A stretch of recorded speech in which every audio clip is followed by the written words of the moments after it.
le ai ia le lava e mana ia tamale ka koe whaasoa ai ma ia whaasoa te fo ia ngi motu ngā afa fo inga mau ai i sa fo i tau tua i tono le nupa ia mo i lātou le whatoa mau al tatou whaasa launga le tatou whaasoa lona whāle nei ia vaenga lona whāle nei o le whaamtaltala ina lea o sa ia au nanga ia po sa fo inga luenga ngalua i tono le nupa ia po Isaraelu ia po le nu o folfolaina pe o le telo i tātou tonu ai ia mau tātou ia whai tautus pa ia mai lātou a pena fuana maua nisi whaamtalanga tu sai ma le nu o le atua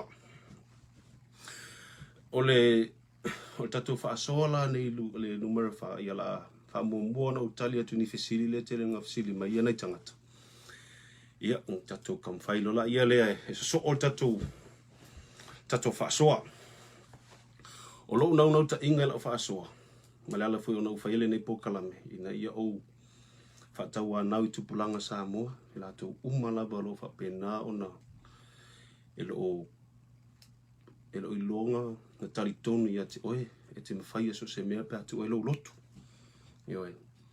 ia pia no whai atu a tonu e ao ngāla uia whaasoa e a vema lo i tau i lo walanga e leisi me whaingta pe whaatasi le tua me taritonu le tua le pita pua iai tapua i oe tapua Isaraelu ma le tua moni ma le tua whamaoni whai le tua mea i lo wala ma mea te mana oe ia pe taritonu ana ia ma whamaoni ia whātau sanga sa tonu le nupa ia sa whainga luenga i tonu le Isaraelu sa matu nofo Jerusalema ma se o tō lua ma se o whanau ia tō lua la o whanau Isaraelu ia sa nofo tu lava la to Jerusalema ia whapena ana o wherwai wa i lava i tonu le nupa ia a mata mai lunga le toa oi ma le panona msuria ta milo mai lesi tu le tua nga ia le bamba Jordan si o oi lalo le pito lalo e kupito ia melo ia casa melo whapena ana be vesi so o mai le tiling tatu wharonga i news e whaisinga lava lo manga teli tono le nu o le atua ia via le atua mo fusi whamonianga whapena ana awai tuai ma au auna ia pe ngalua e foi tono le nu o le atua tele ngai tangata ia bala au mai le ile afo ia oi eniso ila to fafsili mai ni ata be ni ata to fa mauni ile le afo ia po ia ni ata fa mauni ile tele o mesa o fa so to ia pela o lunga o page ngai tele ngo kongo watu ia ata foi mesa o ia ia e el tangata le sin me fe me ole pe alo free sa kur ka ko camera pesa o ia e la le okay malaga ko ia sa o nga wo mo ko se ku ngai o page me foi sa fainga lu ngai a mata me lava i papelonia Iraq fa solo mai tono le foi nu pa ia po le nu ole tua na ia ka ole Wailing Wall ia po le pito le ole malu le na fausia e Solomon ia le no waru ave mai ngo tangata ia sa fa tar sanga mai ya pela ta uele video mai at ko kele la tong fa tsa nga mai ni talo e me se foi mo mana o fa pitoa nisi o ngali ele i fa manu ina i fa na tu lang fa pena e me se mai o tino e tele lava nei fa fitauli ia na ia tanga fa manu ina wan ma ave umata to ngo yo ole winga ave ka ko ngo o ono ile tap wa ile o yutai ia so se siala ia lo tap wa e wole ia tausia te foi moia mo lo ingo ia lo ainga ia me se foi mo mana o fa pitoli ai to tele la to le fa sili mai po felo te no for terminate ia o le fa ilo to lo ke ngo foi nei Hawaii lo ke no Hawaii terminate ai o lo ia le mato vaenga o Isaraelu lo fa pena foi mato so ta ila te lo tani ai foi nisi me fonga le pela ka ko ngo ia fi avele woria tu si mai yo kan fele senti o mato vaenga le o e ola to wa foi avele wolia o i foi le mausali ero fa mo mo i lole le nga lalo tatou sa mo ele no fotalo e nga lala i fa mo nyanga le tu e nga lala lo loto fa tu ele tu le ala le tausangi mai fa sili mai mana o mie se la via ia le talo peno ta ua Isaraelu e fai man mautinoa e fai mal fa maoni mal tonu i le tua yo o yutaia e inosia le lalongi atoa ono le atua le lau tapu ai. Tau le angaine le lalongi Isaraelu ono le atua le tapu ai. E inosia, e upuia, ono lato whatuatua le iei. Ioi, whatuatua mal whamaoni, tonu mal whamaoni, e whaali ei le atua. Ioi, na o malanga I o matua mas matua ainga, o te taunu Isaraelu a o kerisiano, na o e lotu katoliko. Taunu o tioe e se futapua inga Isaraelu o tangata Utaia. Ia o la toe o le whianga inga tuai. Ia o la kuloa ule tu tilo whasinsino po ai sao po ai se. Ia o la kuloa sabe tu vailua. Tilo po la se mea o ngai mwhai ona amai. Ia o te sau maha.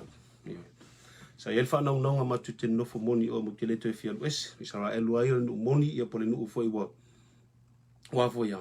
Mo hasino in o whasino mai ele atua moa o masi o ainga. Ia o la fo ina e tō ruala whanau sa whanau i o. Ono lo whanau nau ta inga i ono fo mo Isaraelu. Ia. E peita iane. Ia a tōne lo le whingalo leo le tua. Ia na umar whatau sanga. Pa mai le tua tā pena. Tano lau ato pona pona. O tauna tu uaro. Le nu. Ia. Sa le whai alo loto. Ia whai whingalo le tua. Ia. O le mena tupu. Ta mato mai lama toi Amerika. Ai whenga luenga masale tō tele la tō ia malamalama li tono le United Nations. O ngā luenga ia pito sili ona le lei o la tō benefit. Mai ngā tau se leni. Tō tele tangata miliona tangata lalangi fia mauni abanga o tono le o Malo Aufa'atasi. O inale sa ila o wananga. Mato mailo I Isaraelu. Mato mailo mato wafe o I New York, I Amerika. O ingale le headquarter le UN. O whenga luenga I o. Ma naia. Nge lei mea uma. Tasian mato tausanga. Tasian mato tausanga. Ai vina lo watari ile, vinga lo watari ile ngwhanga o Isaraelu. So my daddy, I want to go home. O lo whapea. Po whele home le mana, wale whatua mako mai ma Isaraelu. E ti ngā na o iloa le lei o se leni, ma walunga o tupe, le lei o whamanianga, ma mea uma Samoa kongo le lau Malo Aufa'atasi tono o New York. A toa lau tausanga whatilo o tolu o tātou tāpena. A tātou e sueri mele mana o il tamale, fa me let's go home. Ia ele I whaia, ma tāpena uma, ia ma to walu rei Samoa. Walua wa Samoa le lo nu, o I le o lo ainga, e isi o tina, ia meso to whawhine me la to uma. Ke le papoling tupe, ke le ianga o fo whamanianga mingisi a kulanga. O ke la longa fo ia ayo se bala uina le o ele tua. Ia ele tau e lo mafo fo awo na fo fa taua ia le vinga se watari. Ma to o Samoa fa na lo watari le titi. Ia ta malingo ne ia toa ia a to le na fa si ma fa na. A to le no ma sina ko fa mai fo ia lo watari Isaraelu. Daddy I want to go home.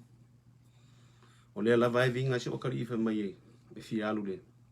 I want to go home, fialu lona nu, po lona ainga.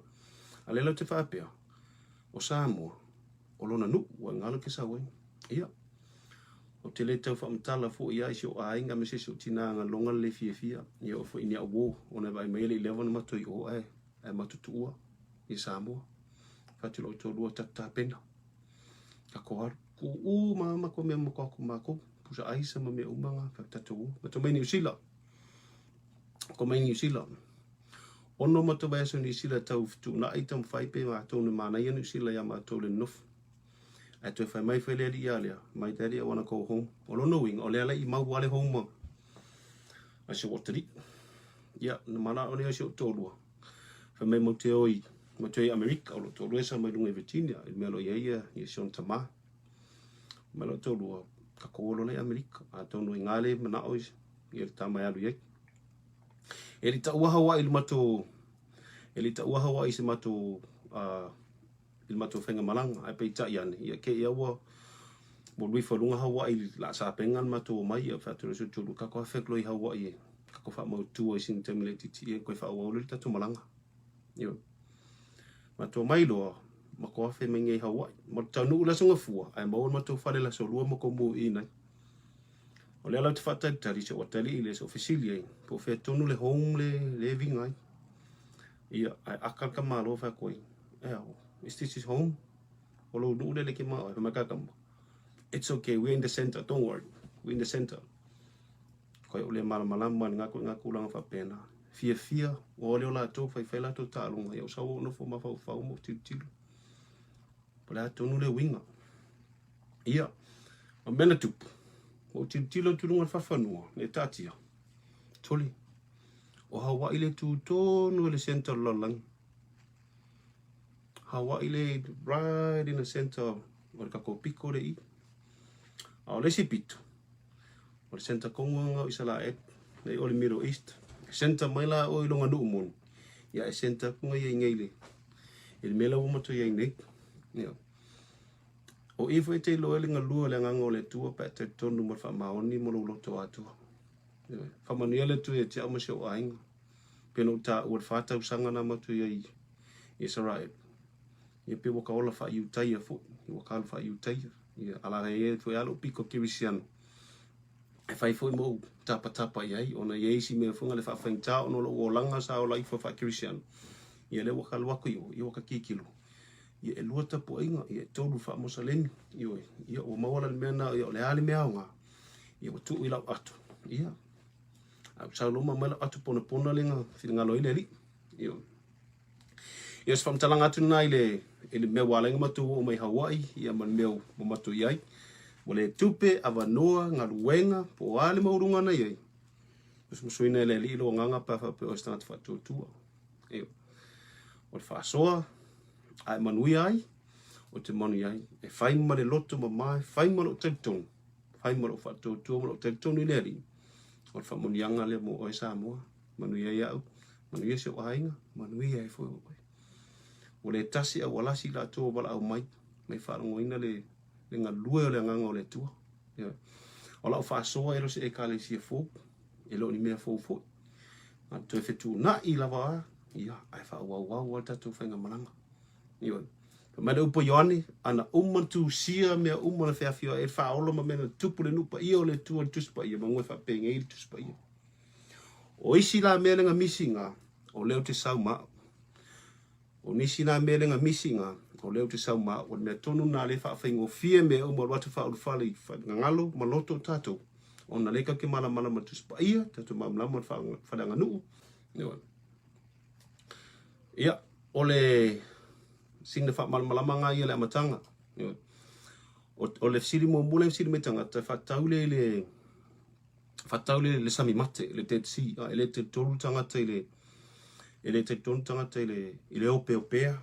Ma mea lo tupu ai, ma mea le eise mea o lai. O le tau sa o ma le man moni lava ia eise na o matamata I whai a wata sa atu ilunga.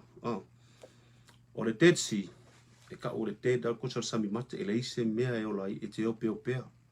O le mea maalie la, le vai me isi I le mea le o tuelo tino, le peo luli. O le palanga pe o le ta ia o le pala, le tau po I ngai, me whare funga lei, po I Rotorua, I mele New Zealand, o le pala. O le tamalanga, e kasi ali me ke mau ka ele o le sami mate. Ia whikala oi, e le mawhainga alu se sila o le sami mate, a le ke alwa kore kuku mai paelo, o umanga ngā subela wāng, e mei uelo tino. Ia si ngāta mai mea, ia le wāwenga fore na.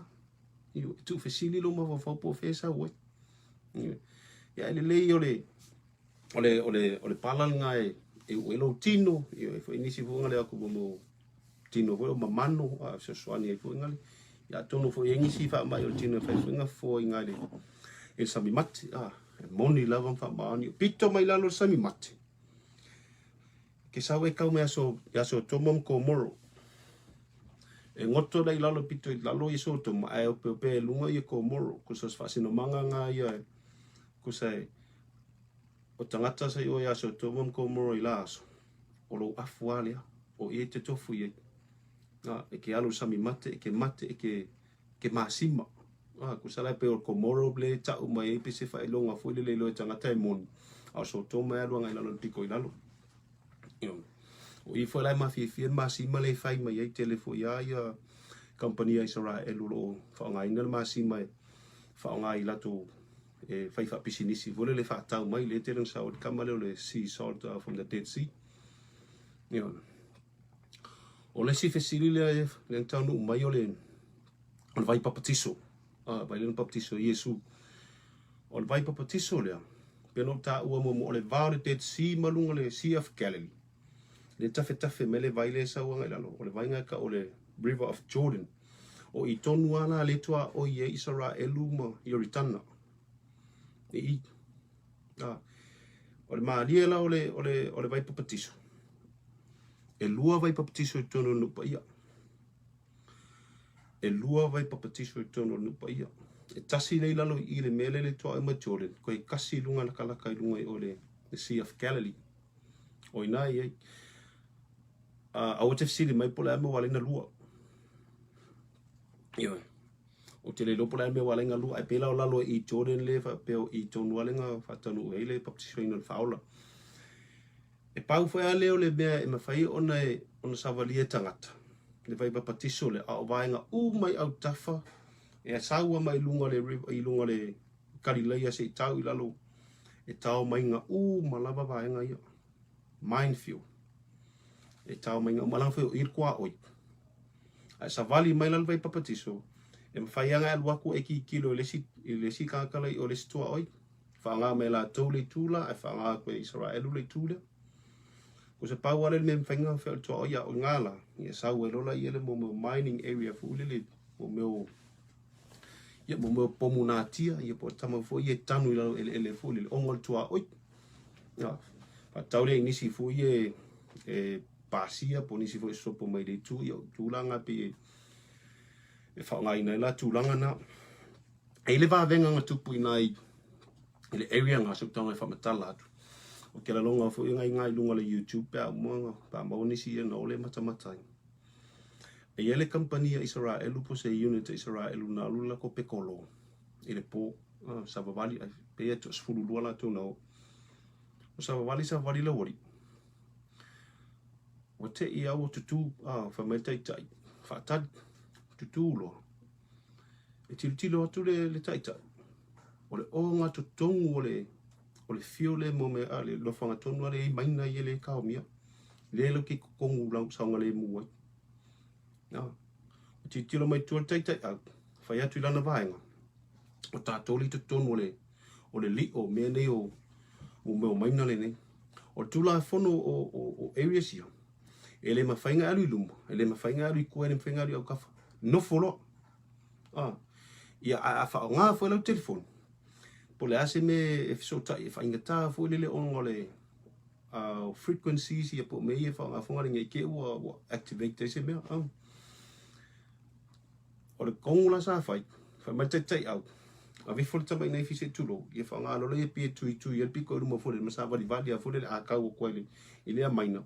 Ia ma fuli ifo ma whapenala ia le Ko se le a ko se 5 minute.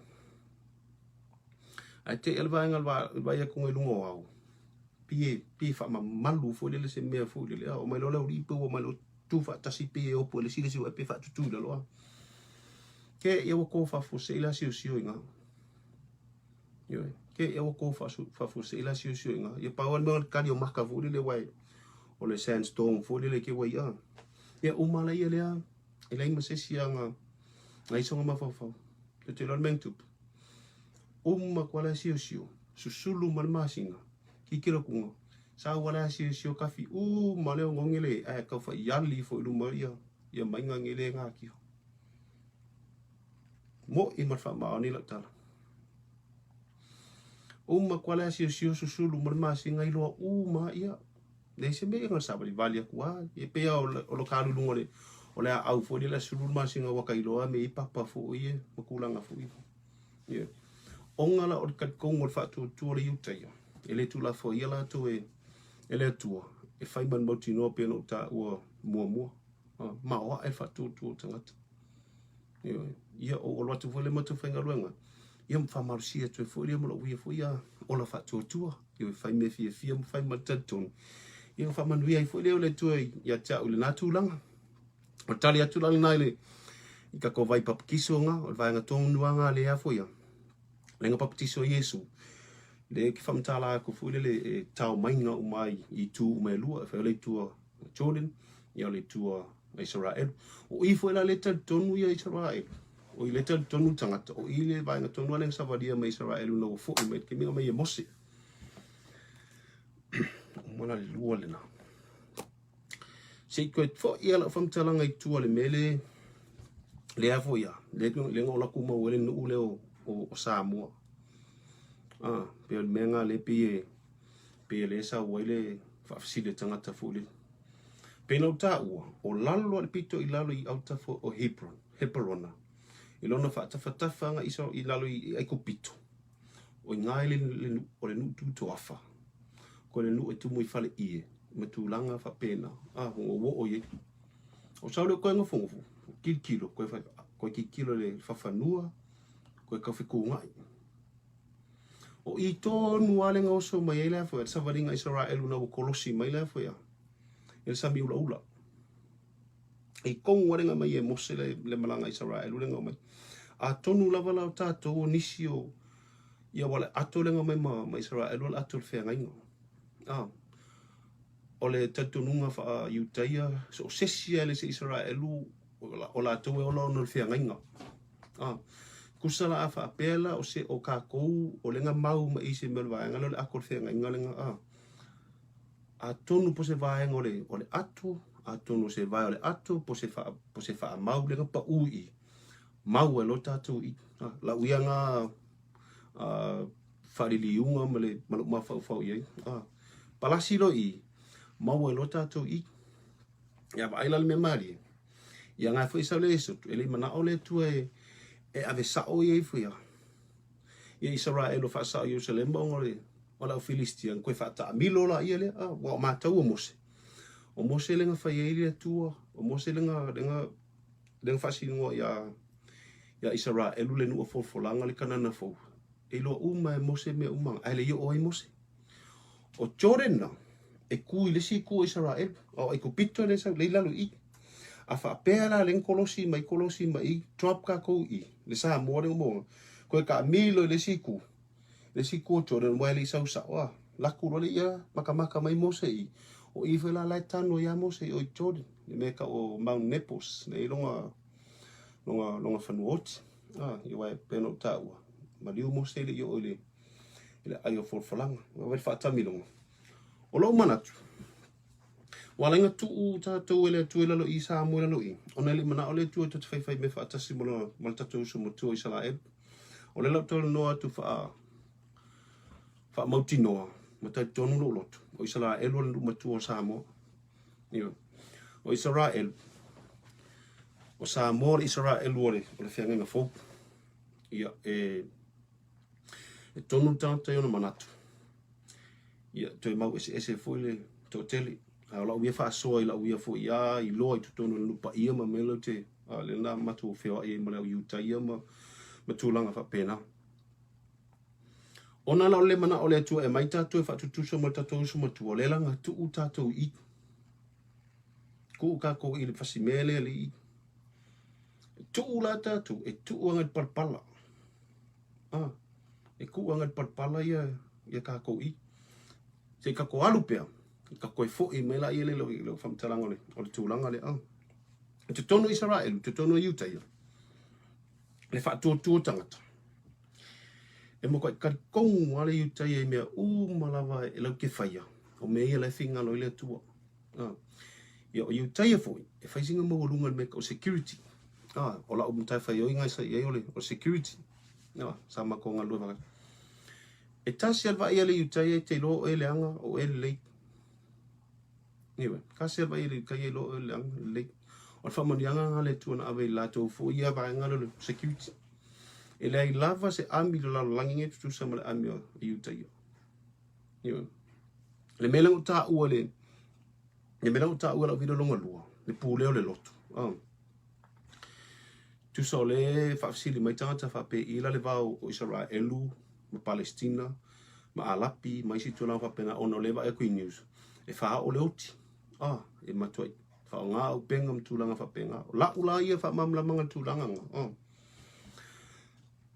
A fa pe sau se tangata fa tupu fa la velave spuluon tausanga. O isi atunu. E pe tau masau salo funga le pe fai eise a foia. Pe fasioti, pe fana. Pe sai mai fo lele on ko faile ngi sisu nga pala tonu al tulanga ngalenga sa o Isaraelu ele ai se afoia. Ele ai se va o le mele ka o terrorisi. E kasi ka peke la kiki peke makua pe al terrorisi ele pe isia tunu ufonga le fta no filvaanga o terrorisi le o le terrorisi le pe fa Isaraelu. Ai sa es full tausanga. E fana oi. Yo. O le ala le fi tu lo langi fa fo mai si tu lang fa mo Isaraelu o vole pole le human rights ma tu lang fa penga. E mo ia tu lang al fe aula sa mai o. Pete lai titi, pete matua, pete talavou, pete a e sau e whaatu whaablave, e whaamutia oi. Whai marmautino, o le whengalo leo le tua, le la ka koe o le tūranga le nga o tā ua mo pū leo le loto. Tātou Samoa. A tupus whaablave po se mea fwoi le, sau lo le upunga tātou. Ai pū leo lo loto, e sili atu le, o le toe pū leo lo loto, e sili atu le oe, nga tea e olo, e whatauanga e olka ko so makua, yo i Isaraelu a ole le olo, e linka ko olo. Ka ilo e ke use se sa utala ia paua olo le ke longa mo olo ve feise nga lupe mo, matulanga whapena i asola. O le winga whamtalanga nga e pule alo loto sila tuila e le olo. O le ke mea pule sa molonga loto, wata nor filemu. Wata nor filemu nga le sfe au malo singa le sa mo kirisu, Yesu. Nga filemu alo loto, mau alo malo wa no ile atua. Wale ka ko le so ki ya Yesu alu le tu tatu fasino manga nga pule alu loto ta no filemu pa wal mele ke ma oyole o filemu esa vali ese lo male mal fala velavi la kurola o le pule le lo e la kwa u ya ki ya Yesu alu le nga tau le tu alwa kwa ka le e o la kwa nga kai ba ma ulunga me avitato pe pule lo loto wa kwa tau le tu al wakor ka kale ale olo la kunga kai ai fakta va ayo pule lo lot pule lo lot ke visiano pe pule lo lot Samoa wa esse mal fa fitau wa mana o filemu wa mana tausit filemu o le fe auna Yesu le sa wa mana o filemu o fe fani mo le lofa o le Isaraelu la o so ta tola esa vali ese mal filemu o ta tausit filemu o le Utah a pule lo na lot e alu tu tonu fa fita auli mai fa la fa tu por filemu a watu ala e o te po an ka fanga tu langa fa pena e alu la to fa tu por filemu o ta to te tausit filemu e kukusa la kiki ala wori ia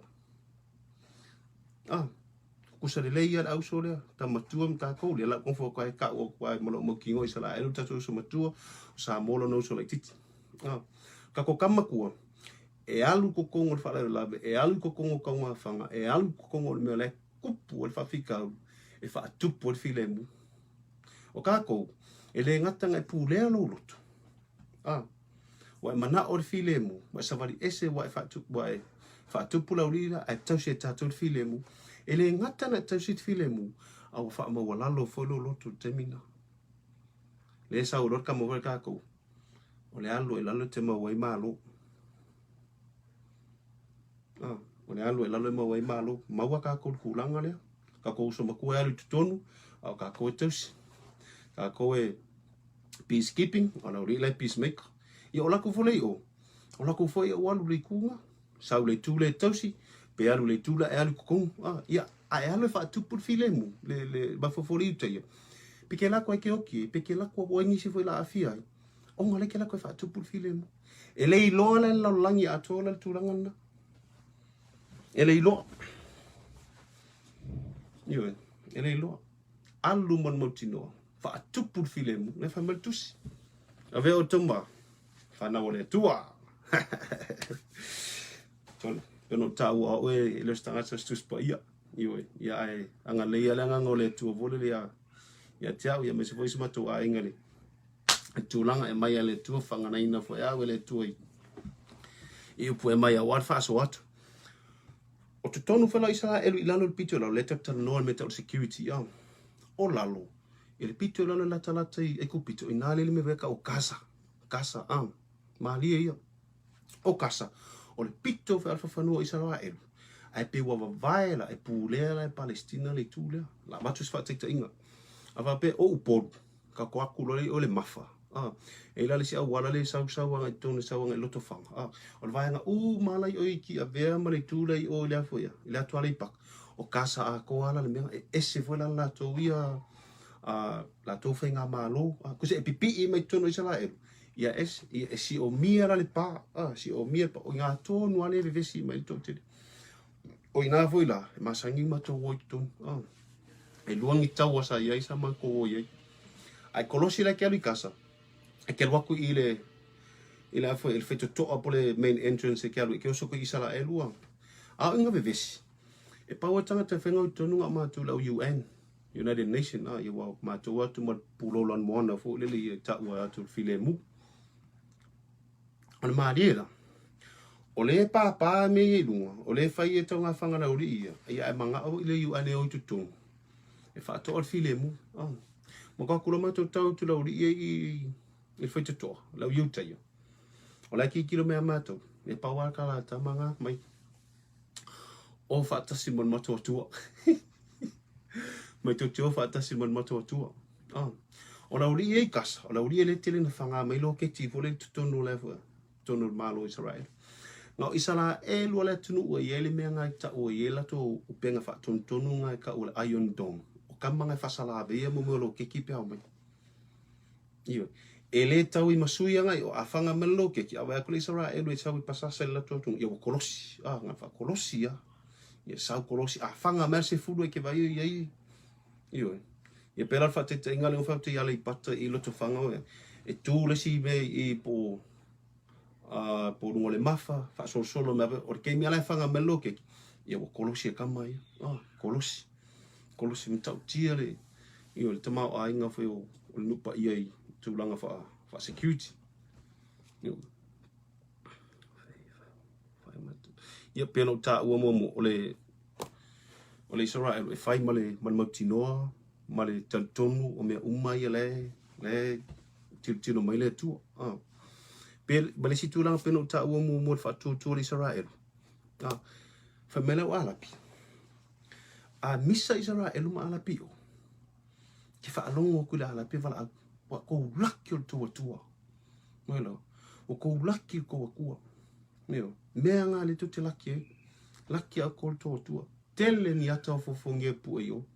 Kele aka ka pu e me lunga i drones. Ma me kelo e kele isi aka e ilo ako e pinga lo filima le fofola wha pe lunga.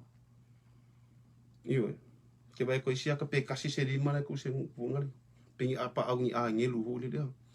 Koi wha atua ni tangata sole. Koi whai man mautinoa.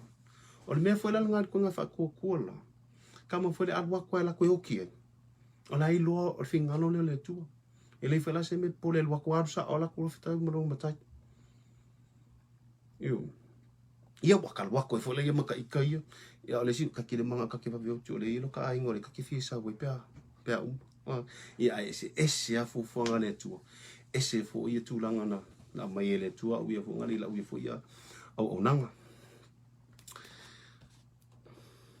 E iai le vaenga le no ta ua i lau. E tu se kunua lau Facebook le loi mata o paula. O Yerusalema, i le pito e tua. O i ngai tua o i e Palestina ma Isaraelu. O ngā tontonu le malu po le Old City lo tiru. O tua atu lau, i ngā le maunga olive. Whai mai le tatonunga iutaia. O i tonu a aioti. Nga luatu leo lo wanganga e latu e tūtua e ngai whakarikari ere ke me koe sa whio mai Yesu rao ka ngaka umai i.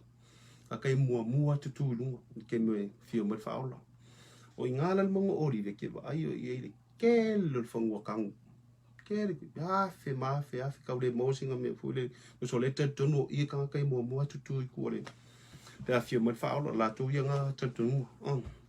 O lalo le pito i lalo le mongo ori. O ngā le e tonga la au fole le ketse mane le sa tatalo Yesu le foi sa fa la taina Yesu ina foi le nga na uia ko Yesu ali ko malu e te mo lau pama mane pare mala ye ma me ngai i o lo ye ma fa singo mangam tu lang fa penga o me malia o lunga ko ketse mane e kaula kalaka ngai lunga kum mon mongo ori ia Tena longa i nisi o uso o nisi po malanga sa fa pena no tu Isaraelu a tonu fo ia sala to ba aia pela tele ilo. E ele falenga wa fa wa ilunga me pese farsanga e fa ele Russian Orthodox. O fainga falenga pe fa foringo se loi mata. Ala ko le ye. Ke la ko. Fa me o inga sa wi Yesu e te talo. Ai sa tangi e si singa i longa loi mata lai puna ele vainga. Ai tilo nei lai e whaasanga tonu ai i Jerusalema. O na fole koe mawhau whapesole. Tutu sa le leia ma le mele anga tangi e apa ula. Kusa le leia vaenga ngai lalo mango vai ai ke whaasanga whapeanga ia pia. Iyo. Pena uta ua, o mea umole ta ua tua, o lo ua ia mana malama, mala uia fo i fetu inga fo i lele. Ila ua ai o, mala ua ai Samoa, Samoa na ua loi fawai, ala ola tu whenga luanga i ole iutai. O whapea wika whewhe. Tulur wha aola i, pa ulonga loi mata, punga ile vai, o le punga ile vai. Iwe, ai tangi a pa ula, le vai nga tonu fo ialia, la fai punga ile vai. Awal matautia. O le titilo lava e se a o e se I ia o fole fa taua pe o uianga ia filosofia I la ngalu so se me ka ke o fa taua fe ku ngai ia pe le upu fole ia e pangalia e lo tangata o mai tun ia e pe lo taua tun wa lo manatu o le te fa so tu le ngo le o yo fole tu na o le sila me malinga ia I fole maalanga te talo Yesu. O I fele te mau ele kongala au le ke te mani. Ngā umai mo o olive. Pito sili ona umi. Pingi olive o leva. Matuai. Ke mau o umai I. Ia o malanga ia le tene ngau atu. Ia kwa I ngā mako o iei. Kilo. Maka. Pengo ta ua malanga au lotu ese. Ia. Pena fu ia nisi o whala pokutonga. Ia wala o mena sa whai o. Ia to ta ua whai momo. So se Samoa alu ako, ke alu asu e. Iyo, ke alu asu e. Ke alu, say hi, hello, pawanga, whamesho tōru, ke masangi la kanka. Paku, iyo e, ke masangi kaka Samoa ko sa pengi usila pe Australia. Paku, iyo e. E ala na o walu I tangata nei, ta watu man moni man whamawani lo fatu. Ono tutari tonu, pero ta o momo. So se Samoa la veta talo, so se Samoa fa eta po iyo. E whalongo ina I o te ringa I asolo I titi me tatu tausia ala mo whanau Samoa I so se tafo le lalanga. O le kakalo langa lo ke mangu iai. O ki ngofola whaata wala utalonga. O le me whalanga so sesia ke wa aiepo, sesia ke wa kupo Samoa. Ke alu iai. Wa la wala u say hello, mo say hi. O la unga tue whaafoi. O la unga whaafitai e te ia. Kusai malang kakaro. Kusapu ke le masangi. Whai matal tonu. Whai man mautinoa. O ngat whamongiangan menga. Iwe.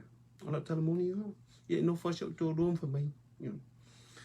E lisi aso. Tuka whamatala tunu mena. Mesa tato le New Zealand Australia. E lisi aso. Una whai matou whale. A wai kulungo le Facebook. E iai lea whaia. E iai ta māloa. Na whailanga I runga lang Facebook whamai.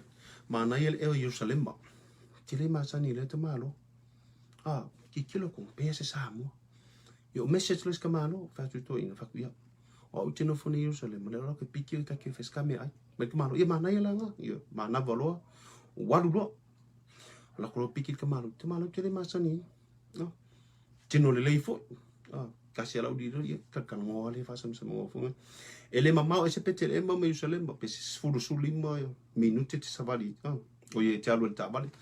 La kulo piki, fa kule pa wan maka anga piko singa la kamaile yo petir ema, ka pikir ema men fa na wan mesia. Ma ke mai la, ma ke mai wo loka.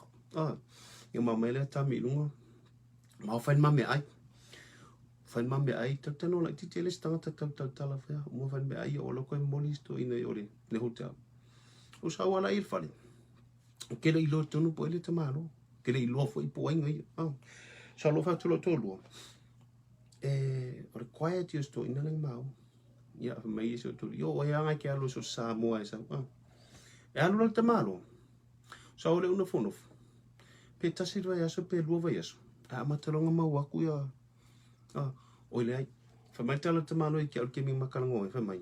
ke lo living e yele mele e ya oe ele maua I mātou e yele mele ele whamonianga le ke maua ele o ia mātou ngi o ole ngō sau I me tau lotu ngō sau I momol workshop o me tau e kalesia a yela le whamonianga le te maua ono mātou mo te follow le scripture so mātou mo te ole whaita ngō tusi e tato talo mo filemu o Isaraelu po Yerusalem mo whamanuele o le tua iau le manu e mātou o oe e le ngata ngai tatalo a le te koinga lua I kokongo le o le tua e lua la oe o oe la le ia ila le whamonianga le peno tau te li lopo e le tamaro alu lo tamaro wak ta se vai aso lua vai aso makarunga sau message ta te tona o Facebook mai faftai tele lava malova ai ole al matu tama faftai tele a mole kele aku kala kanga kala waku al watu fakulo tolu te lo tama lo le o walu ave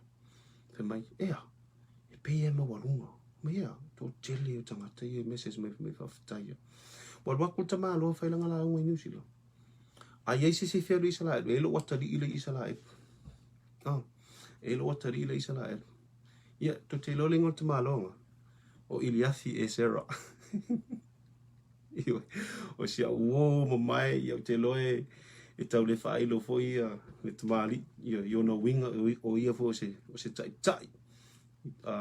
mawalunga le whaurulu e kale si tono New Zealand ia o maula ngā matanga le o maftanga ma Iliafi e Sera ma fu mo ole e Paia ia anga leia le tua ia anga leia le tua ia foi le tua o mo seva noe e mate wheloa I ma le fionga ia Iliafi. O lea le si whesiri lenga tau mai. O lea lawe whesiri me tangata I le sāpati.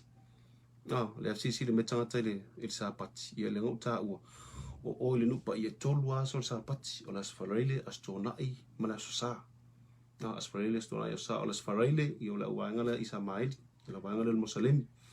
O la so tonai ia o la Utaia ia po Isaraelu ia la sa ia tatou la Kirisiano ia tausia sa pate tata ia o lo les farele alu la Muslim ia o la tonai ia la Utaia ia o la so sa ia o tatou la Kirisiano ia kausia la sa paki tata ia ele ia se faine le tusi lima fo ia le situ ia pe no ta umo o le mena e telenga feita le wala pia Israel o nga famela ko Isaraelu la to e faitele sina marusi ia famela to o Isaraelu ko to e faisinga to singa marusi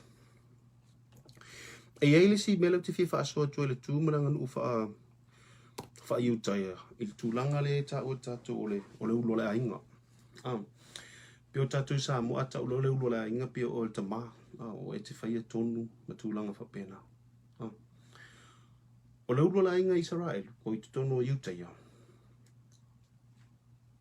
e whaino le whapoiponga a vea o lua matino e tasi o lau whai unga whaila e malia te ma malia tina malia le whanau tasi le tono o le uluna la inga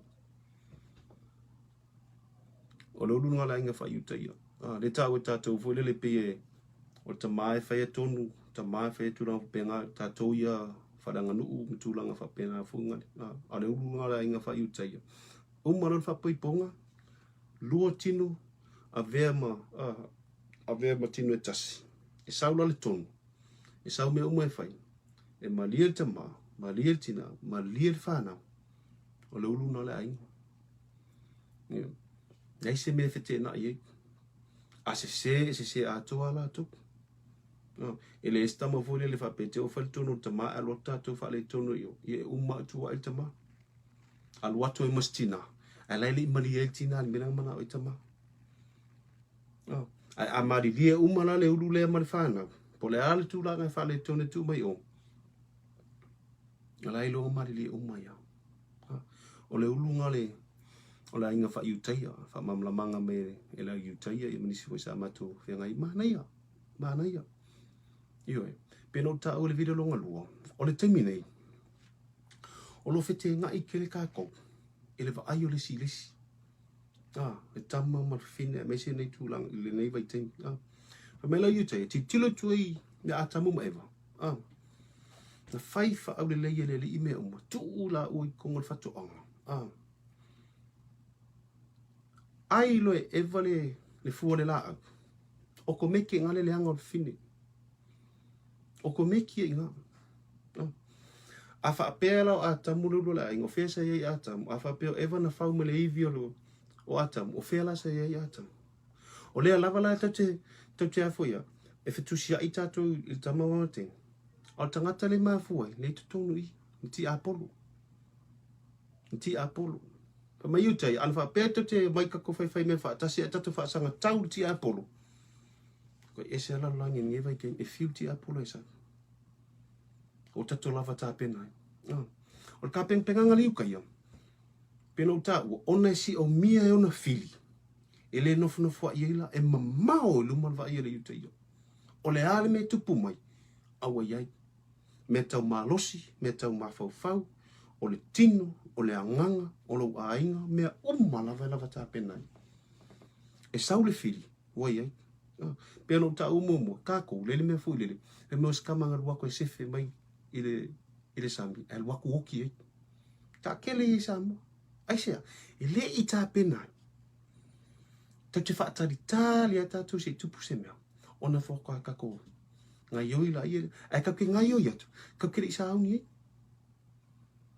iu e o fale tono lo ainga matulanga fa pena ala vela ta vale ala to ye mala fa na mo o ye so malosi se felo fa na o yeso malo si o ele la pela o la tamale ko ke pisa lulu la inga fa pela o lulu la inga o yeso malo si se felo fano e fa mo malo fano ya we ya te lo tatu piwo mo fa mo o mai fano fuli ta penanga le ale utaya ya titilo ni la o el faltino na o faltino ole tu la falanga ya ti sila la to ye ona o lea wa le leile lua va male tua.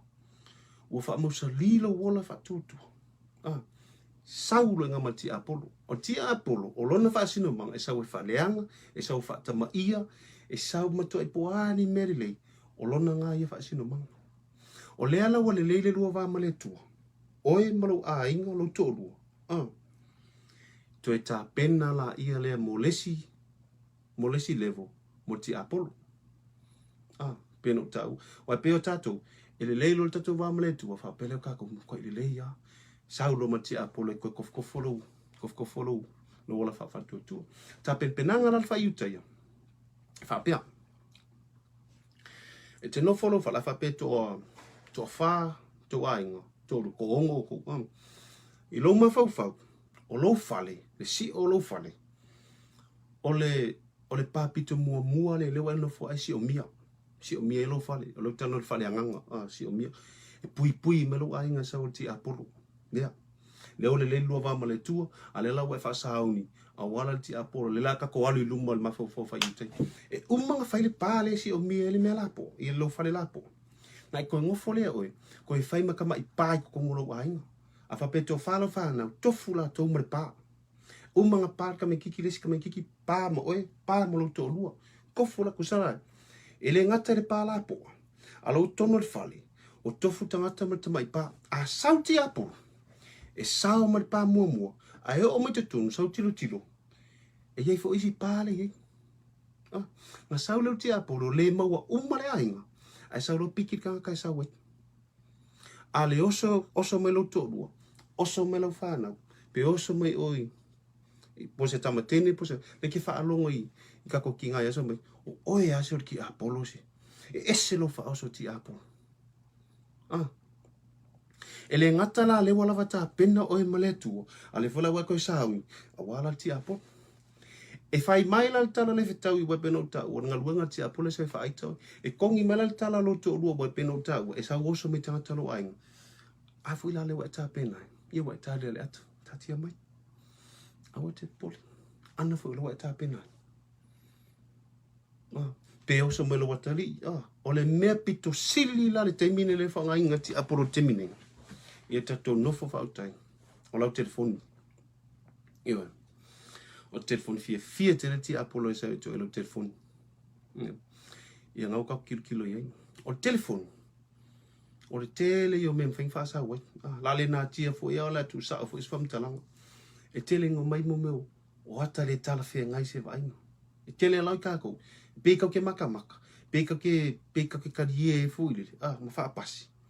O ti Apollo na. Tai tonu mai o ti Apollo na. A fa apela. Pe ke o fai fai ngai mea. A ke walu apo fese me i wanga ye. A fa yaku ni susu enga fo ile. Ai o mai mawala telefoni le ye umame e ke fiu ke fa ya ko o aka nga sen mele wali i o aka nga men me ka inga alo komi e ke fiu ke sisio e ke fiu ke fa ya ku ya i fa ku le ai ke le o nga ale komi ti Apollo sauni lo tino le va o male to lo wol fa to tua fa sauni ti Apollo e saul kama ala mo kwa e sekia iyo e te lo to peno tawo ama losi lo fatu tu mo te tonu le tua e ati lo vai e sauti Apollo we lo mo ilo tona fa mai ka le fa mai le la yuta ya a sa lo matus pa ya peto tasi peto lo to te fa so fo le tua o ye lo na nga ina tatu talo nga ai ko sa ko fa alinga e ye le tami o mai anti ke reason perfect pelo fa nga ina le swafa Yesu lo te fa malo lo mai lo te fa tuli temon fa pe o le ke sa i luma fa pe o tangata e fa so fo le li e yai ale fa ko mele uri e ko po mai la usilia ko mai fa malo lo mai mai fa tu po angisi me fa ile swafa Yesu fa fela ngo kailo elo le nganga ela le tua i e yai o le o mai fa so fo le tu ale ko ke le do o anti kirisu ma perfecta pelo ala fo le fa me o mo ko ke le ala ka nga ka o le ama ko i fa senga e ka mai mela yuta ya na tonu ala le sa ro fa tu le ai fa tu ma tanton kasi ala vai e lo tas ya lo vai e lo perfecta pelo e fiu ala nga mai e fiu esa sa mai tas ya lo vai onna lo fa tu fa tu fa yuta ya lo tal no to lo ke mita le mo te ola ma lo si lo lo fa tu fa ngo fie a wala tu atu fa tu le loto le ngo ta o mo ia toa lo loto o le loto e fai o le sauni uninga ngale ale yutea ilo na tu fa tangata ma le tu fa le ma fa le nganga fa sauni ti Apollo ni wa bai meo i kamai ile ngata ia so ia malesi mele o ta mo o Isaraelu e ma tangata le ami fa na tene fa na tamai ma le ami spur fa los sfulu ono lo le tama sfulu waru tene e alu doa se la fata usanga o ka kupi ke kau manga ku ngako po la avisa kama o kama nga pe se fulu lo ka usanga o levang sa my daddy 2 more years 3 more years e look forward ai se e hoe fa sound e tau e pui le la tonu o e tau e pui le songa le mu onta pero tau mo e luoto inga Isaraelu le Isaraelu tau ma le Isaraelu talo le lo banga fa le orthodox kama ye o furudi le fe pulo le alu lunga le YouTube ke ba e kui ole ile wall for le kakalo kama kakalo mo filemu kakalo kama mo tata Israel ko kakalo i tangata tau a faila se tau e ke e fa ron ko fa melom ko ala ko ke o ma kama ki pe mo ke o ma ko e fa kalia aba i loto tangata ka kia alu mo fa tu alu mo sao la fa tu pur filem na la mo kingo a be la kom fa na ole tu sorry mo ka kia nei ele si mele lo no fa matala tu le tulanga le masalo tatu Samoa e ele a foia e ele me fo le a fa nau se fa nau se tene ile ainga e pipi ale tene lon tama e pipi ale tene lon tama fo le ke va fo mai ala ngon tene ai o daddy's girl o si la ile yuta ya pe mau mai pe singa me fo le mau ai wa ku ki kilo fo ni la ko iku fa mela le yuta ma dia fam talanga yuta yo ina wa fa ele tu atam momo tu o ele tu al mana vola tu e male nganga o pitanga nga atamu male tu al sa o lunga lui foi lalo apa le tu ile pala ma lef fa umai atamu o kongeki nga atamu ma ile ila welele malosi masoa le tua le manava au lalo la welele ina wa faila ele tua eva tua ele tua le manava ola tua ma le anganga o pitanga langa o eva ma le tua le anganga i a lui foi lalo le apa lo le tua ile fulefu mal palpala ai o so lola le ivida se me lola le ivida o le pitanga la eva ila lo le palpala e o so nga ia atam ku se sa fa la mi fa pe sa fa la fa pe ya ki kilo la ale fuala la be se me ku pure la o fe me ma fu e ma fu me la e ma fu me i so mea la ale tene e fai po se mea la atina po e fai i e le ma fu ala to e ma fu me i o le mea ngā le sa uele teni titi pe wha nau i lau tamatene e sa uela lata mea o tama longo wha vai lea o longo tama e sa uele pipi i wha pe te alua ia ka meli uta ia o le maftanga lea a oe malua fini e se furu wha alo pe se furu lima se furu ono tau sanga lau tamatene whailo ia whailo te malo na fini ma vaenga wha uta ia o a me te mana o e whaile nei lalangi mea uma te fie fai mau le manoa ai tasia me te mana o te whaia moa o te mana o e ulo lima o te mana o e foai o i laso lau whapui punga e vai me mana o e tamai uta ia pule au me te whai ai amai le ma fuel kako foai le whai kako le whai foai le la alo foai il wha vai langa le mau i a oi wa le whako le sau wha ala le mea si mo peo kango e wha mkala pelpi kango le mea le la la ngai fai e alu ala le ro fini po ferma maule me alu ye lai lo pa wal me ma o so tama iri manga o kile pa wal ele alu foi la ma ko i so nga fai ma so nga fai le langa ma kulanga fa pen lai lo o pa wal me le me alu flo ma ia e a kur ke me se roi ka mo ko inga ma ia wa ka fa ka fo ia iwe sfurgo sufa wa lo titi tanolo ye ngalu ala ia le pa wala mele ma lo kama ma wa ngalu sta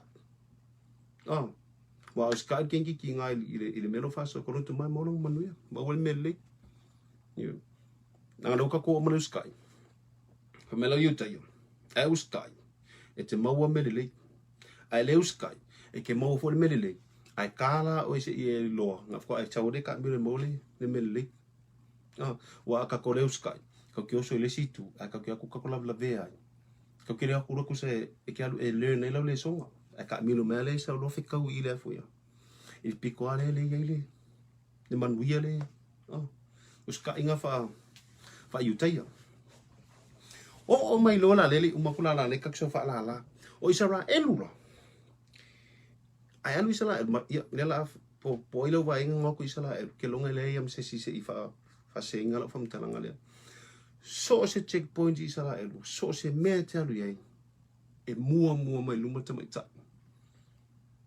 so se mea e te alu Isaraelu e sa malfanga ia o e tamai ta au le a ke vai mua mai luma ai sea o le sa tamai ta e ta o melonga la o lo fa vai le o le melo ke sa wei le o lo fa vai le ma vai le kure le I kamala yo ese ale la langi le kau kia sau luma te mai ta ka melo ke sau au tato e tato si tu ka ko le si ku tu I tu tene ai sau luma tato e ka kio e fai uma ia tu langa ia o le ai se le se sau o me ai o tato fa sino manga I tato tu mangu ale tu nga fa I te ia e mo luma te mai ta ke tala la ori nga ko yo ai foi ni se no futa penga yo ia o talamoni al talanga onga la fa vaile onga la tulanga le ia mariela o lela e sau ka ko le tamaita e sau pese la ia ata ai ko famela ori ko ki kilo ko ikua ele ia foi ele ia sala ia tamu mai o la aulenga lenga ai e foi lenga ai e wale le mase tu pa ia tu si pose apupule o la aunga le ta wale ai lo le maleanga ko sa tu si tu o le tree of life. Tree of life. O le maria la, e umana ai e ewa. Sau lo leo kako whaasalanga. Whaasala lo leo o atamu, whaasala mai. E whaasala o kusa e whamela wari. E lenga whaasala o le tua. O ngā leimana o le tua i e manuia. O le whaasalanga la le kau kelo umo, o le whaasalanga la o atamu. A le afulo mua luma ngā lue maus. E le ailo wa inga. Lua kamanga inga. O le uska i le whaasalanga. Ngā lua e whaamaoni. Ai oso kuro marka fasa mo fonga le ole ala pula le tautua. Fa maoni me iti te maua me teli. Le ai maua ka ko pikanga i ka ko so makua. O tamai taila. O eva. Na faile tua i e fa nau maltina. I e fa nau maltina. Peto o fa peto o no la fa na. E tofa tamai titi e maltinga nga e tinga ai. O le pon foi la lea, le mo e tatu mula iutai, e matutu ai fai te todu, e o mai ia. E isi le fio, e le mo e si atunu, au ka komo iukai e kamanga. E ki kilo e fausanga fale iutai, e ma fola lunga, o nga whamela ka ma, fai al todu o le sau fau malo fale lunga i. Sau risi nga fau malo fale lunga i. Iu, ma ven matautia. Ai maria la, umbaleng whaasala eva. Asala eva ia whanau maltina. E tu e mai e le atua le afuia. Tu e mai le atua le la au le o le tree of life. Ko me koe tu ia eva. Iyo. O whamtalanga la le tree of life lea. Kusa e maitanga lo le teini. O le la au la le mamolia mai o i lalo lau ilele. Iva lo masina. Whanau loa. E umalo o sau whafore pepe. O lo wafo e le tau tatu. O le whanua. O le whanua. Tono la iutaia. Mai lo le whanua le i whafo. Se tulo. O fole le whato sanga. Poi te whale mai fo foma. Te tala loa. Te tala. Tilo iai. Te lotu. I kongu ane kakia ma le tree of life. Le kau ke pese ai. Le kau kongu i. E sau e le ngata nga whaasala i onga le anga. Ai koe sau e mai leo me alofa le tua i la rolo. E sau mal whanua. Iwa. Umarola ia le ki kilo ko le tree of life e lale lei a tol me le o ngau se la lai lo yengi me fo le whale kong wa o mea umai kuku ma tree of life. O mea whanga ki kilo le kamekiki. Penga le lei lang ka akia, penga le lei, penga eisi me fo le lunga tula. O fo le lelo le o le whatosanga. A fi le lei. La alo i fafu. A whapela se tene, i o la whanga witu o luleng whanga i o. I an whana umai whale, i o whatosanga. A whapela le o le tene, pe o la wafino na whanua. I anga titilo lo le se la au fule le tau tene. I o lo le melki polo, e li lo le pu tu e le whanua, ko e lo melki polo. E kami ala na whanua. Along whasingo manga le o le lei o, o nga i o le ki polo. I anga la kwarea e fui. I o le si tūnga i o oi, leo. I a whangalo ka mosiwa. I o le mea whaitasi. A whangalo ka mosiwa, o mfoku e lunga o olive. Po whea la mo ke malanga, po whea mo ke oi. Ma koe foi, mo ke apa ma koe la ko la aunga. O la uanga. Iyo. Kako a maka mai le ai kako e. Le la le a fuia. Le ngasa wai eva le whamkalako, le sa uleivi. Lako roa sau luma kua koe sau mal tree of life. E aru sa o ngela lo parpala. Ko ngiki nganga i kusa sau roa. E malosi dar kua ko luma kua i. O ngala. Ele ngaka re malosi. Pe o ta ua. E iei taimi o re. E iei taimi o le masina e whianga iei e tamai tai ma mai o tene. Ka mawhule le. E alolo na parpala si tulu. E sui whalonga tino. E sui le vai. E sui le manungi. Fe sui ya e fo le. Le fa longo ma me fa penga. E fa penga umana le ka ke ai man la langi le ka ke ai man pange ka le ka ke. Ke vai a sau le winter, e sau le summer, e sau nga konga le mo le ngo le ka le mother earth. Ko so le earth e kongi ki nga o le fine. E kongi ki nga wa ban mamanga le mere ka ke kilo le sau le no. sau le tree of life ai afe susu ya ilonga tino fo le kusa lei ambale susu ingo tau iko kongo le olanga le ke hu ka kia ai eser ka ko vai vai tu mai ka ko olanga fa Samoa te me te lo fai poi pe fai lo tolo ave o lo tino tas kan ka kala to me o mea ia il tangata iutaia e fisirisi dai lon tolo ta o me ta o le vai taimi o le masina la e fitau e mal taimi e te o tulanga le na la lu lo mai po se famtalanga tu sa fa fai ngofi e kusala fa peiro te mai pe ko koruaso wo o te mira peno tau e sui fa longonga e sui le vai le manungi me ai no fa mai ole fine pe o kai au fa longo fule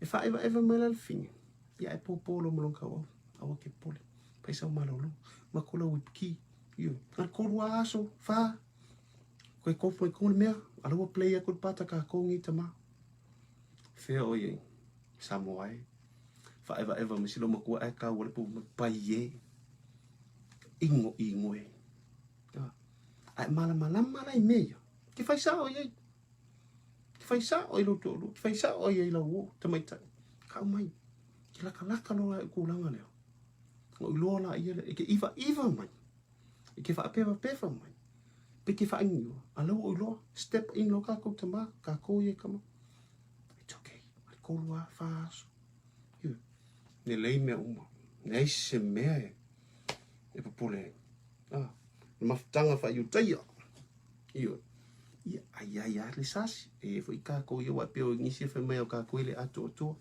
na tsao e o malava fa va dai ma se alu ato ka ki alu le ato uma ai pikila o ngolo fa ato pikia o i lo fa ato io fa taia tu e inga isi uso nga message mai ma ko tala no o ngol fe aulu ke sama o le mele te la faso e te lea se fe aule fi au mai fai mai le bumo nga mo wa nga lala lo nu ele nga lala le vai ele nga lala me ai o nga lala ile lo fa tu o le winga la nga lo fasa o la faso o nga le leia nga ko fitu na ia ai alu atatu to tele na istanga tanga pala au mai mako fa so fa mtala ke fai te te tonu le tu ali fa formal fa ki kirsa o le langi ki kilo por ki kilo le utaia kasi alo ki kilo ilo ku le tu ai le ilo aku alu sa vali le bau alu le sami kilo yang fo ngo ngai ke ilo ile tu mana le kap kapoi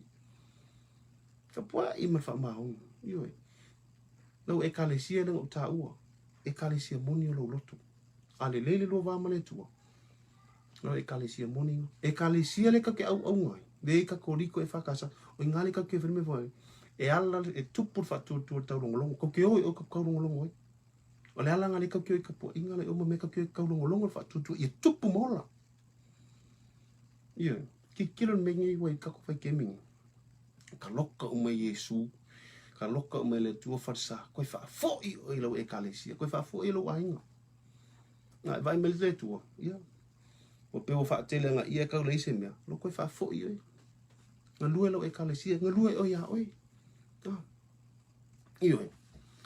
ia pe o le uso le ta o le sunga ya Alex o le o te la longa fo ya po ya ni si le mo le ia la live e tangata i te loai o lo ia i me o la to va ia e ni visions for la ko va ia ai ona le o fa wina la to e ave ma tangata e fa sole wa tu si mai mala au mai o te longa lo to finga ke sau e fa matala mo sau e fa sole o pole tu ai mana o miela le sosoani na le pela we le so le sunga ya Alex le ma ma tano o so fa matai la wai fo ya o mo se le ta u ia Samoa e mamana le tua o te mana o vo le ilo loto ia inosia Samoa e le lalolangi o le tatu wola fa tutua ia i tangia tatou ona tatou tautonu. Pe o le mele i tangia Isaraelu ka kouso makua. Ino tangata ia tatou ona ka kouola whatutua, ka ki karikongo. Iwe, e alu le Isaraelu, e alu le iu te kala i kangaka. O kangaka le tua. That's all true God.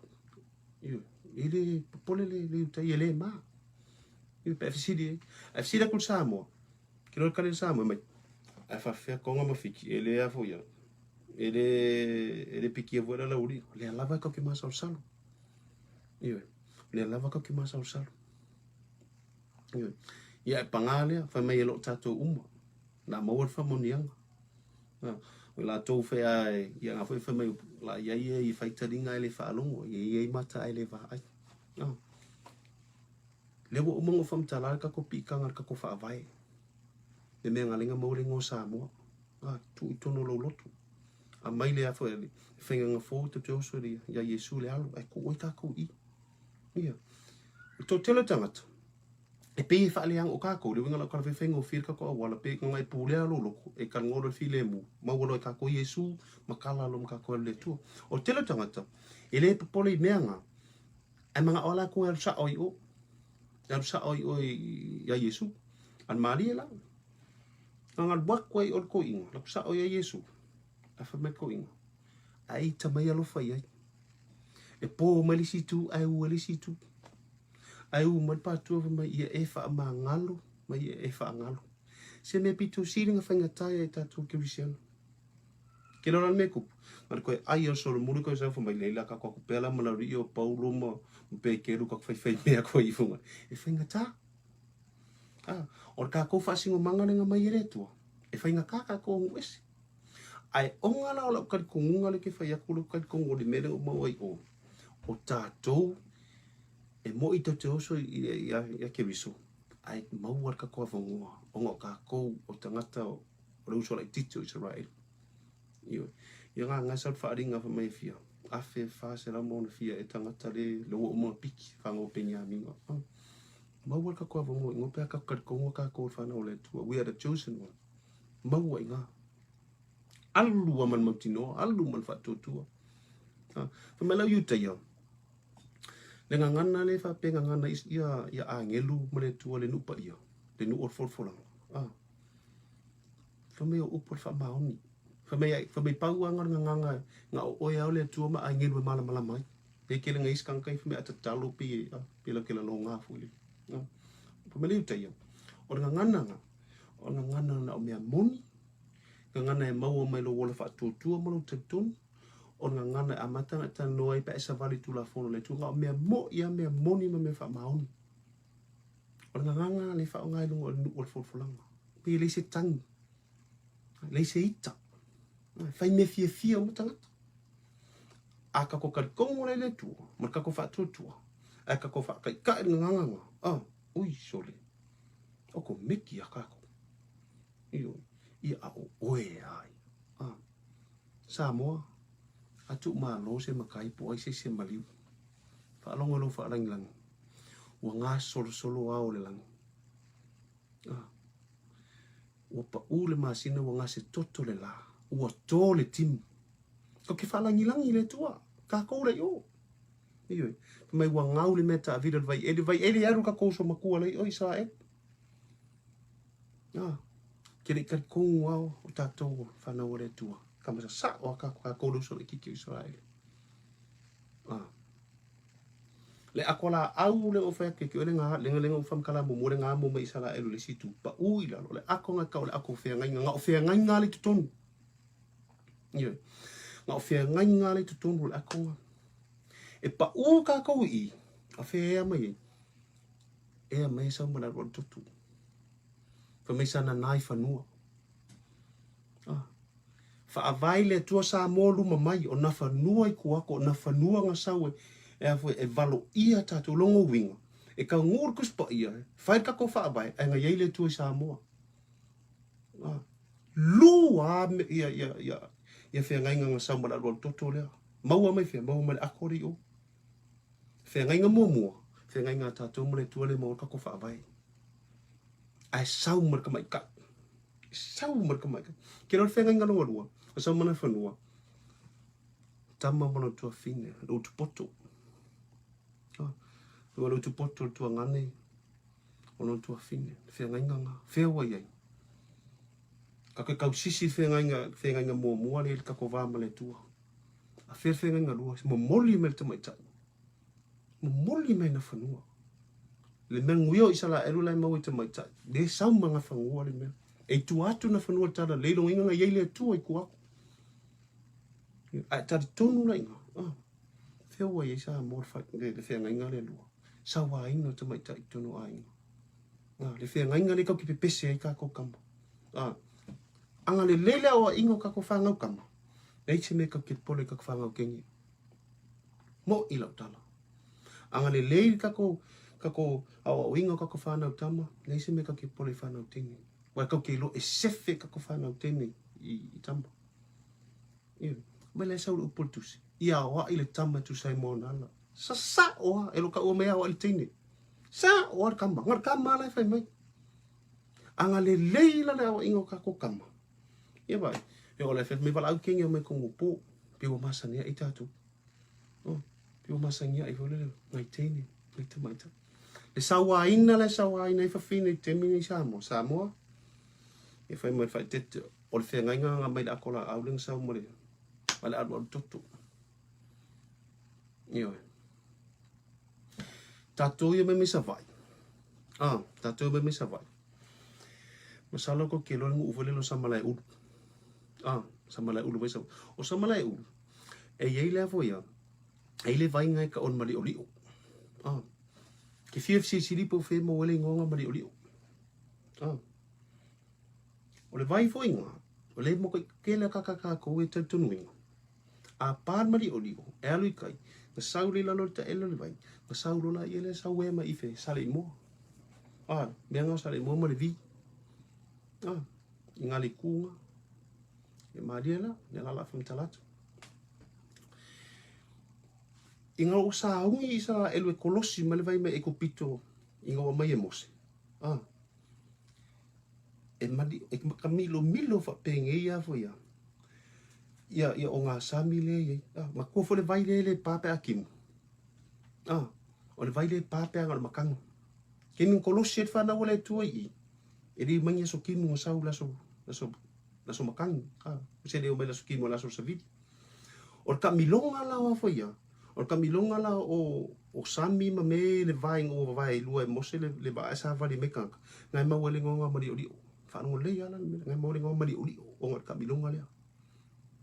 Ngo sa vali mai mose ma fa na wele tua i ka elo le vai. Wala au mose le si ko ngai sa elu lau salevi. Fa au wau le monga le ako. Wau le monga le ako le fe ngai le pisi. Nga wala kalaka ngai le siku.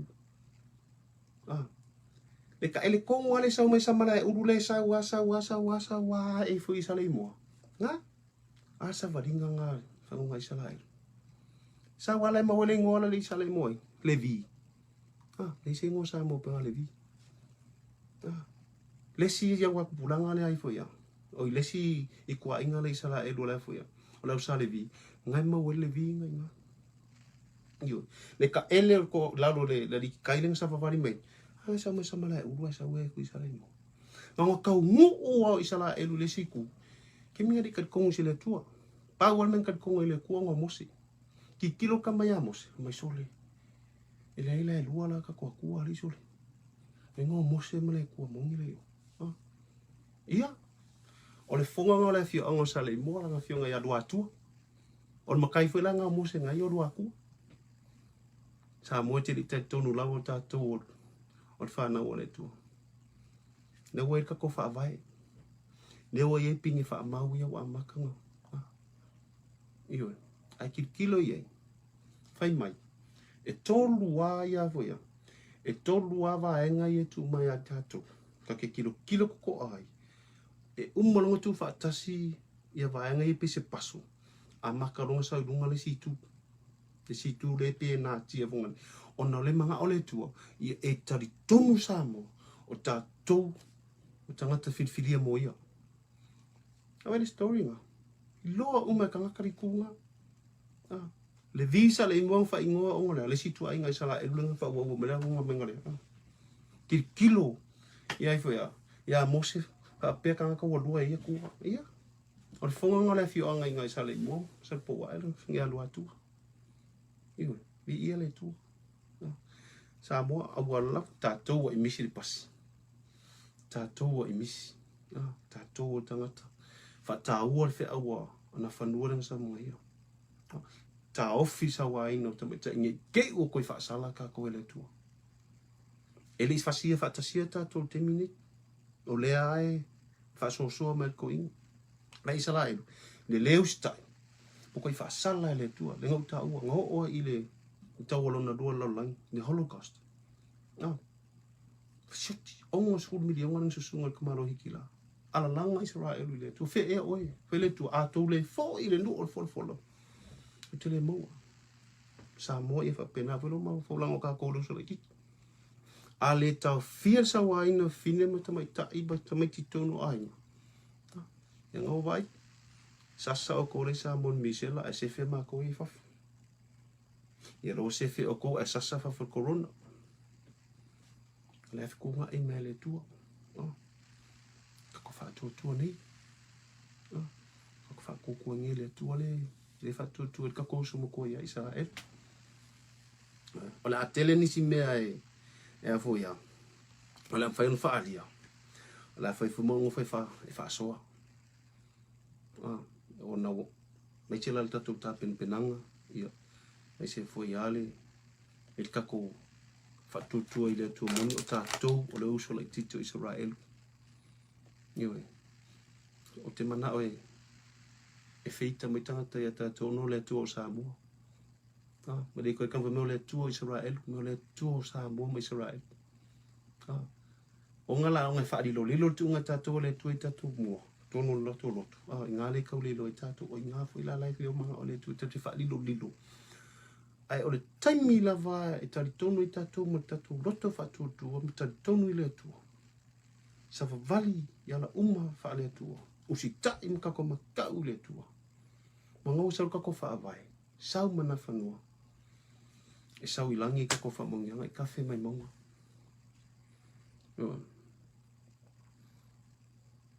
Malo. Ma ngai e fo isia fiafi. O le pa uma tua ile o te longa ia le foi o fai singa le lava ka kokain e ele manga tupui o le famkalanga le uli utai fa me ai se scientist sa foi ai waru ka faianga experiment foi fai tangata mau tangata ola fai scientist mau tangata ola fai malanga ka ola o me mariera o fai nge scientist malanga ka ola mo folo to le tua mai te lola li le tua a fa pela e ngo foi fai mai so tangata ale la fa tu lo tangata ma tu fa tasila ia le no vai le po ele le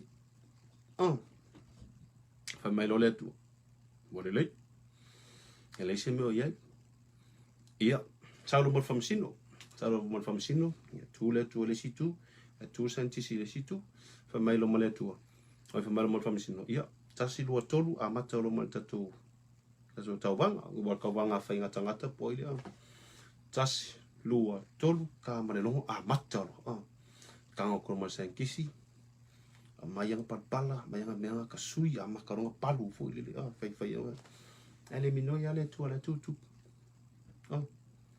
te i al famsino il fatto le tuo su al famsino se fai tu el sentisi fatalia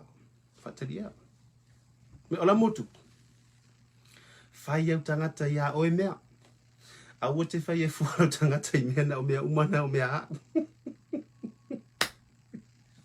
fai la o tangata ia o ele fulefu ma o palpala o mea umanga o mea koe fa fo i mea kaisala ia kaisala iwe mana le tu le tatapu ai aftai mo lava noa te tonu le nganga ia nga fo tele ni fina ngalo mani loto foi famali ina i la uia foi fa so pe no ta ua o le mele te fa so tu o tu langa so tono Isaraelu ma ko ngalu fa ta sima yutai me foi sa o lango naina ma me o mo i lo mala malama au sala fa so atu ona te fai mai mo tino fa monianga Yo nga wo mo fa so ku nei sta a fai e lo se tanga talo wala va nga luenga e fai malo talo nga luwe ma fa mauni fai man mo tino e wo mai fa mauni e me ti pule me tele lau te talo na e fai malo fefe le tu la ti lo mai tele tatum talo nga Samoa e wa lo fa ko sa le leo e ke kau ko e ke le amatenga nga luenga kusaka ko mingska fai pule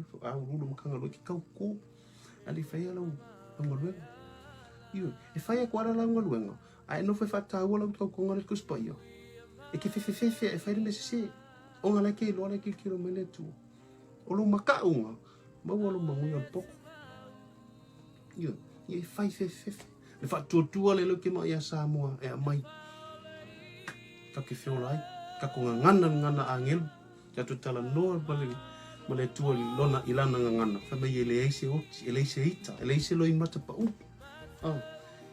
ia ai pangale e lo tatu wai lava le whalongo oi fo ile fia orena ia a misi vare pas ia misi ia valau mai tusi mai la fese me so se me lava tono ainga me tonga wenga la tom fai fo ia te fa so atu o ele points mun le fa mun le ngalo tu o le melo le nga bala mesta mo fai un fai mo decision making for le tono la fo ya e kongo ngalo wenga mo pe so se sa ye to mas fa fitau o se pe fenga luenga po ek supa so se sia kongo fo ai so se sa ye ke mo so fa fitau o tangata na o ngai le tali fa fitau sau mo fa fitau sau mo awale fo fa fitau tata no la ia e fo fa fitau ona to telo tato e samolo fa fitau ko mai ke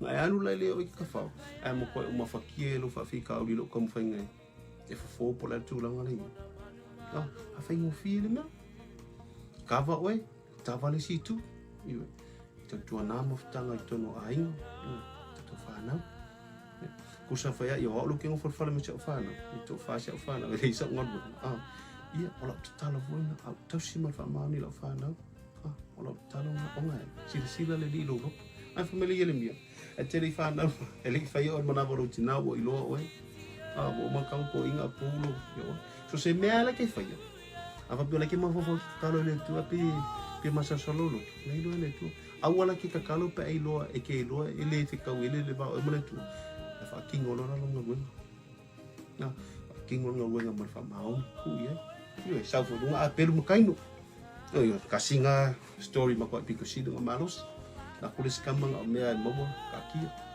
ya wa ku ya na ko apelu ya mai nga me le me nga o si talo fa mau ni mate le me tele fa fta tele wala ba noa yo se talatu na tatu vai nga fa tu sai ma ai le ne fiafi yo o pe no taua yo me ma le va tu yo me una mo mai o no Paia o fa mo nga fa mai le tu tau fai atu le kako vai nga lima se si po le foi vai aso ya si tatu fa tal pe no taua ia ni si o ye ni me o lo ai ai le fai on fa le wala mai ke longa finga no le tu ia tatu fa so i tatu tangata ma ta o ye o le tu moni le ka ki ia kako pese mara langa o ia e moni no fa maun e ese me ala ka ko isi uma ko Pasifika